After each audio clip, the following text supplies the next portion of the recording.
হসপিটালে এসেছি। এই যে দেখো আমার শরীরটা ওটা শরীর খারাপ। চাপাতে বাবা যাচ্ছি মা। আমি নিচ্ছি। আমি দাঁড়াবে দাঁড়াবি মা কোলে নেবো।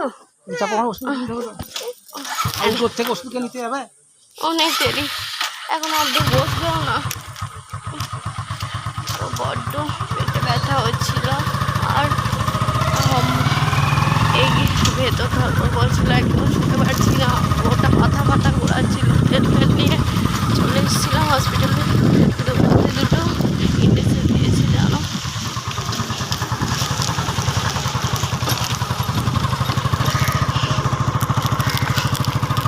দু হাতে দুটো ইঞ্জেকশন দিয়েছে, এখানে হাতে আর